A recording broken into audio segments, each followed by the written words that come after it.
All right, Shalom. First and foremost, I'd like to give all praise, glory, and honor to Yahweh, Bahashem, Yahweh Shai, Bahashem, Harakakwadash. All right, double honors to our elders and apostles as always. Our elders and apostles, a great millstone for teaching us His truth and all your faithful life and continue pushing throughout the four winds. All right, this is the word revive, reviving, regain consciousness, recover health, also transitive, restore someone to health, revive someone or something. Okay, from Old French revivere, revivre, and directly from Latin revivere, all right, to live again, from again or back, and vivere, to live, all right, bring back to notice or fashion, okay, bring back to notice or fashion. This is 2 Peter chapter 3 and verse 1. And the point and the reason why I'm grabbing this word here, all right, 2 Peter's chapter 3 and verse 1.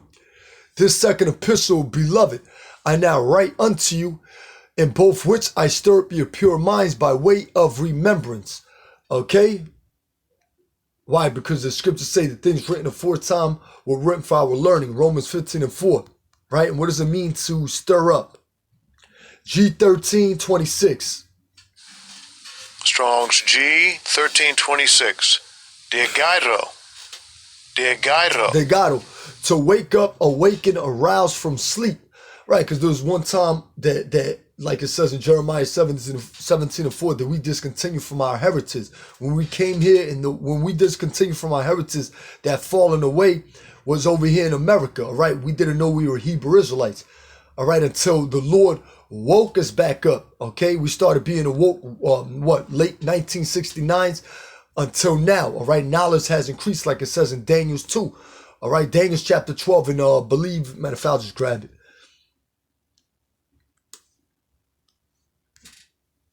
This is Daniel's chapter 12 and verse 3, and starting at verse 4, Salakia. But thou, O Daniel, shut up the words of this book, and set up the words and seal the book. The book is talking about the Bible or these scriptures or the understanding of these scriptures, right?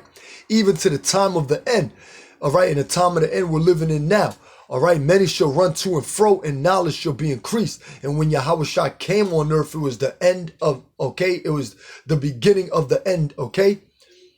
Because he loosed the seals, all right? And that knowledge right now in this times are increased, okay? Even to the time of the end, many shall run to and fro, and knowledge shall be increased. Daniel chapter 12 and verse 9. And he said, go thy way, Daniel, for the words are closed up and sealed till the time of the end. All right, many shall be purified and made white, speaking about the elect with 144,000, all right, and tried.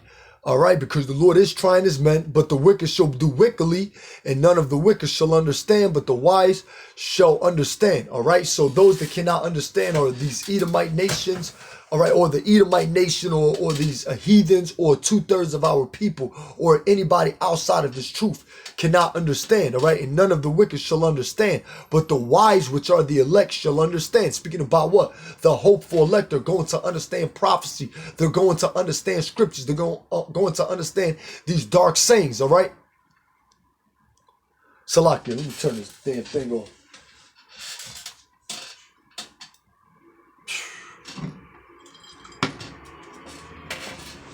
Salakia. All right. So let me go back to this word right here. Revive. All right. Bring back to notice or fashion. All right. Again, vivere, to live. Okay. That's Latin. All right. Now let's grab Revelation chapter 13. And I'm not going to get too much into it, but still a lot to learn and go through. So Revelation chapter 13 and verse 3. And I saw one, I'm going to just start at verse 3. And I saw one of his heads as it were wounded to death, and his deadly wound was healed, and all the world wondered after the beast. Okay, and that head that was wounded is speaking about that ancient Roman Empire, all right, because you had Israelites that Nerva. I was actually reading about Nerva about an hour and a half ago, and Nerva was an Israelite. And the reason you could prove Nerva was an Israelite because he would you had a tax, all right, or a reform, all right, for the heavy tax burden that the Romans or the Edomite Romans put on the Israelites. All right, he pretty much reformed. They pretty much took that weight off and made us breathe easier. All right, you had a lot of Israelites during that time that pretty much supplanted these Romans. All right, which Ya'iqua means supplanter. We pretty much supplanted these Roman Edomites during the time of the Roman Empire. All right, Nerva came 96 AD to 98 AD, which he was a Hebrew Israelite, such as Marcus Aurelius. All right, and the way they paint him on Google, that's not his image. All right, I could guarantee you that ain't his image. All right, he's a dark-skinned man too, okay? And I saw one of his heads as it were wounded to death, and his deadly wound was healed. When was his deadly wound healed? During the time of the Renaissance period. Renaissance means rebirth. Re means back, all right? Or re means back, and naissance means birth. So rebirth, all right? Back or reborn, all right? Or a rebirth, all right? Or again.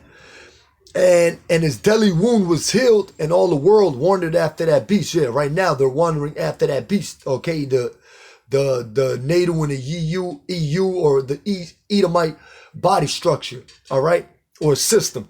And I saw one of his and I saw one of his heads as it were wounded to death. All right, so the Israelites pretty much supplanted these Edomite Romans during the time of the Roman Empire and pretty much got up in there. All right, we started ruling around 325 AD with Constantine or Constantinople, or for 1,000 years during the time of the what they call the Dark Ages. All right, so their deadly wound was healed. So they were what? Revived. All right, para revivere. All right, to live again. All right, this is Revelation chapter 20. And verse 1, and I saw an angel come down from heaven, and that angel speaking about Yahweh Shai, having the key of the bottomless pit, and the bottomless pit represents Europe. Why? Because they lack what you call resources. They're not like the Fertile Crescent, okay, like in Israel or Babylon or Iraq, all right, or Saudi Arabia or that Fertile Crescent, all right. And Europe is a place of darkness. It's where a lot of strange things happen. All right, it's just like a eerie feeling there too, all right? Like a real dark feeling in Europe. Having the key of the bottomless pit and a great chain in his hand, and he laid hold on a dragon. I even remember because I actually went there years back, and it's like this feeling of like darkness, like damn. Like it's not a good feeling, all right? Just like even being here in America, it's like, oh boy.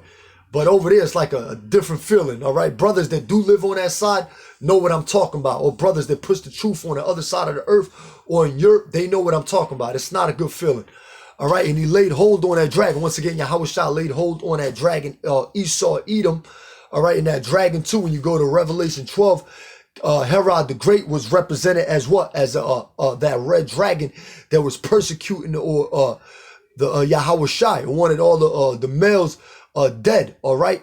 And he laid hold on that dragon or that red dragon or dragon, which is symbolic to Esau, Edom, that old serpent, which is the devil and Satan, and bound him 1,000 years, all right? And cast him into the bottomless pit, Europe, and shut him up and set a seal upon him that he should deceive the nations no more till the 1,000 years, till the 1,000 years should be fulfilled. And after that, he must be loosed a little season. All right, a little season during the time of the Renaissance period until now. That's when this damn devil was loosed. So his deadly wound was what?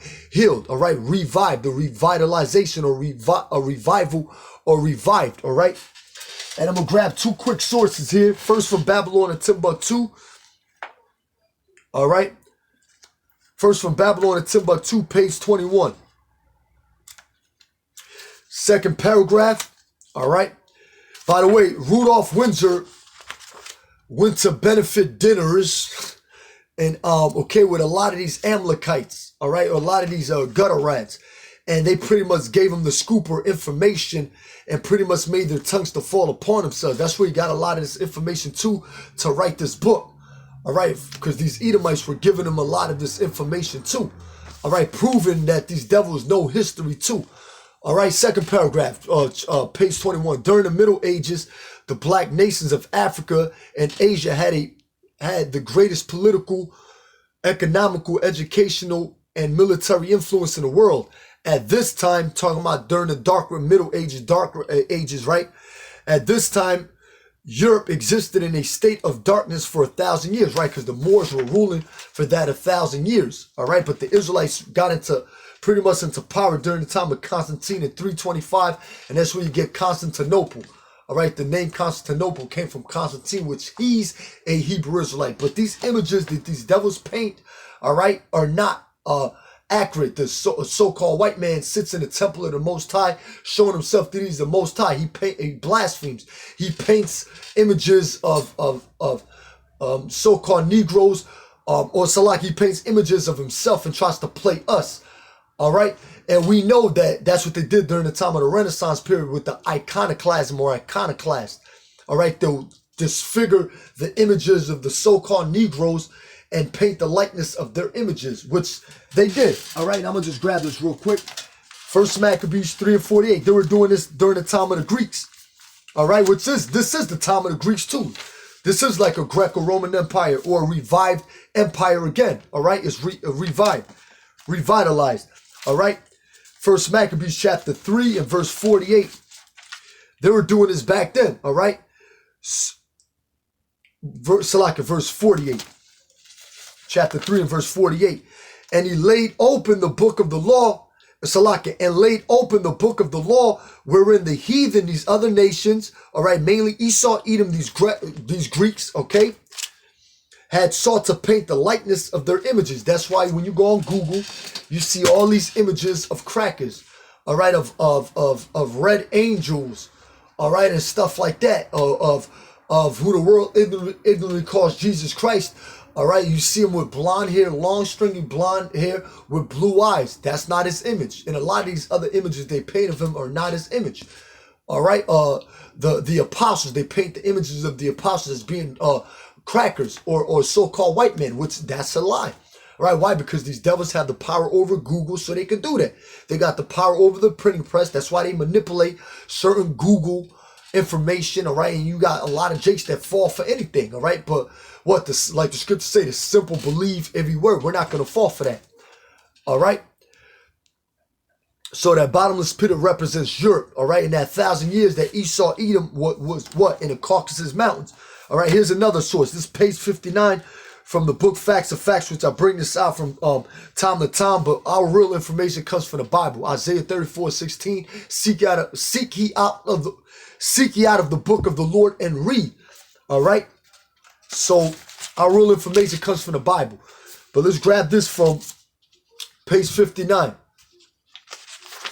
Second paragraph as well. The Yiddish language is not a German dialect. Many people are led to believe so because Yiddish has borrowed so many words from the German language. If Yiddish is a German dialect acquired from the Germans, then what language did the Khazars speak for the 1,000 years? 1,000 years they existed in Eastern Europe before they acquired culture from the Germans. That's where you get that word Caucasian, literally means cave dweller. All right, I'm not making that up. It literally says 1,000 years. Okay? Second paragraph literally means 1,000 years. All right? Literally says 1,000 years. All right? Because this actually came from Benjamin H. Friedman, published October 10th, 1954. All right, this devil, okay, made his tongue to fall upon himself because he was going against his own kind, his own Edomite people. All right, this is just information we bring out, or I bring out from time to time, which plenty of brothers bring out information. All right, dealing with Esau, Edom being in the Caucasus Mountains for 1,000 years, Caucasian. When you go into a look at a job application, it literally says Caucasian. Then one says black, then one says Hispanic, which those are all bywords. But it will refer to you devils more than it would to us. All right? Okay, because Caucasian literally means cave dweller. All right. So let's look at that word once again, revive. All right. From Latin, revivere, to live again. From re again, vivere, to live. All right. Bring back to notice or fashion. So we're exposing who these devils are. All right. Because they brought back into power and are ruling the earth. All right. This one more scripture and I'm going to wrap it up. There's Job chapter 9 and verse 24. The earth is given into the hand of the wicked. All right. Esau, Edom, the so-called white man, is the race ruling the earth now. No doubts about that. And they even tell you that. This devil even told you that in his book. I'm just reading the information that he wrote. All right. The earth is given into the hand of the wicked. Esau, Edom. He covereth the faces of the judges thereof. Who are those judges? During the time of the Renaissance period means rebirth. All right. Those judges are Israelites. All right. We have lost power. And the Lord brought these devils to rule. All right. We were taken out of power, right? Scattered into all the four corners of the earth. All right. And he gave these devils the power to rule. All right. The earth is given into the hand of the wicked. Hand means power. All right. Of the wicked. He covereth the faces of the judges thereof. If not, where and who is he? All right, so that's Esau, Edom ruling the earth now. During the Renaissance period, they took deep measures to try to hide who they are. That's why when you go into Isaiah 25 and 7, all right, the covering cast over all people, that veil spread over all nations. They don't want you to know you're a Hebrew Israelite. They don't want you to know you're a Japhite, a Moabite, an Ammonite, okay, a Hamite. They don't want you to know none of that. They don't want their own people to know that they're Edomites. All right, but it's too late because you already exposed yourselves, you damn devils. All right, there's too many information sources out there that's cutting you devils, is making your tongue to fall upon yourselves bad, very badly. All right, but Lord willing, it was an edifying video giving all praise, glory, and honor to Yahweh Ba'Shem, Yahweh Shai Ba'Shem, and Shalom.